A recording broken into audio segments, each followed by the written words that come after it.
While sailing in the Strait of Hormuz, a boat once came to the assistance of another. During their time in port, the two captains became close, and on parting they had exchanged gifts. Our captain gratefully received from his friend, a native of Khorasan, two beautifully illustrated volumes, one of Ferdowsi and the other of Omar, and also a piece of Persian turquoise inlaid with gold, on which was inscribed 3 holy names, those of the Father, the Mother, and the Divine Son.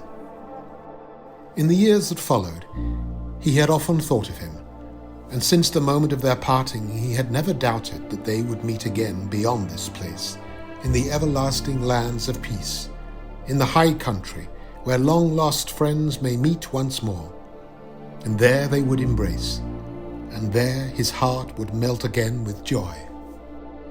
Tonight, remembering his dear old friend, taking the turquoise from his treasure bag, holding it in his hand, he recalled above all the twinkle in his eye which somehow condensed into a little gleam of light, the love and wisdom of 1,000 lives.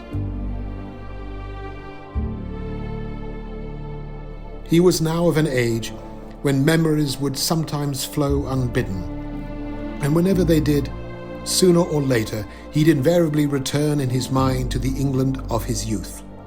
The sights, the sounds, and the scents of his native land lingered with him still, of the haymow and the hedgerows through which scrambled the wild rose and honeysuckle, and of the cottage gardens with their lilies and their perfumed jessamine, borne on a summer breeze as soft as love's caress.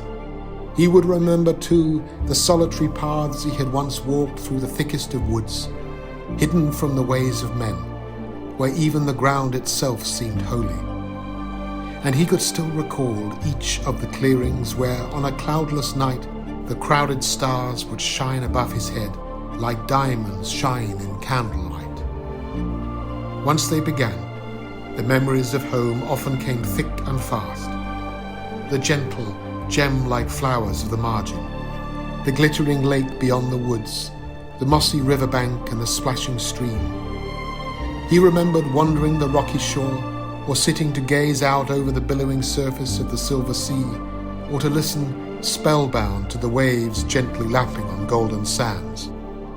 The chorus of singing birds at sunbreak, the high hymning larks that poured out their liquid songs from the blue sky above the happy meadow, they all appeared to his mind's eye like the sights and sounds of another life, glimpsed in the mirror of a mystic dream.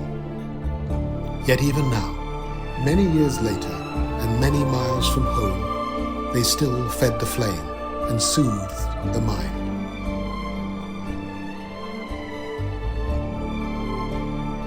As he came back to himself, looking out over a flat sea, out towards the blue horizon, alone in the silence of the indigo night, it seemed as if eternal peace, like some protecting spirit, had spread its wings to shield with love the blessed earth.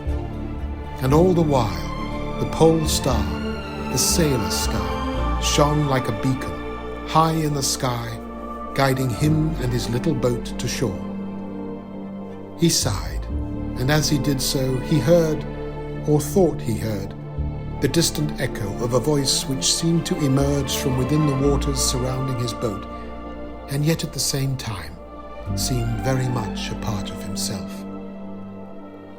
While the men of earth are lost, adrift on a senseless sea, those who look to me shall find their home again.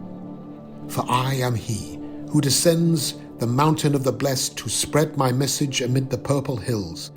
I, the guiding star, the eternal star that never sets. I, whose dwelling place is the enclosure of light. I, the holy source of the divine waters. I, the light of the candlestick. I, the saving star of those who sail the deep.